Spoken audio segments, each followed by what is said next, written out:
Welcome back to ET Careers GenNext.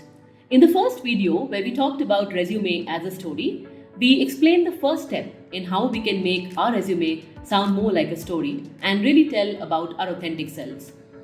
Thank you for watching that. And now we'll talk about the remaining two steps in helping build your resume as a story. Keep watching ET Careers GenNext, where we talk about the careers of today and tomorrow and answer the questions you might have. Step 2 is the structure of the story. Do stories have a structure? Surprisingly, again, they do. And Kurt Vonnegut, an American author, had done research on this and he had come up with some commonly repeated structures of stories. So his insight was stories are limitless, but story structures are fairly limited. And two of these, which he researched, I feel are very applicable for resumes. The first one is called Man in the Hole. What does man in the hole story structure mean? There is a problem, and then you find a solution, and then the man comes out of the hole. Problem solved. Second one, creation story. There is an existing world with all its problems and issues, and you, as a creator, are imagining a completely new world and taking people to that world through your skills, through your particular experience. Now, if you are a problem solver, if you in a job are able to solve that particular problem and show an outcome and a result, maybe man the whole story structure will help you build your story, the skeleton of your story in your resume. If on the other hand, you're an innovator, a creator, and you come up with something nobody had imagined in that project, in that particular area, build that and show that in your resume. Before we come to step 3, one thing to remember is that we have to bring out our attitude in our resume, right? The authentic skills. Our attitude is a result of a lot of our hard work, experience, failures. So let's make sure that comes out because that's what we will really bring to the job. How do we do that? Apart from following the steps I mentioned, there are very creative things that people do. So today, for example, video resumes are really coming up in demand.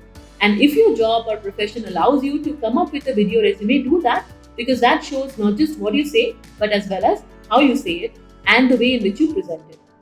The second very unique idea which I found on LinkedIn, one person had done was a failure resume, a list of failures across their life and how they had really learned from each. In our jobs, we might be often interviews, we might be often asked, what have you learned from your failures, right? Because all of us do go through failures. They do end up being some of our biggest teachers. So that's really about step 1 and step 2. Step 3, and a very intriguing question for each one of us.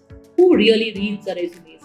Will you be surprised to know that given the amount of resumes that land up in the recruiter's desks every day, most times an applicant tracking system will be tracking the resumes or screening through the resumes at the first level.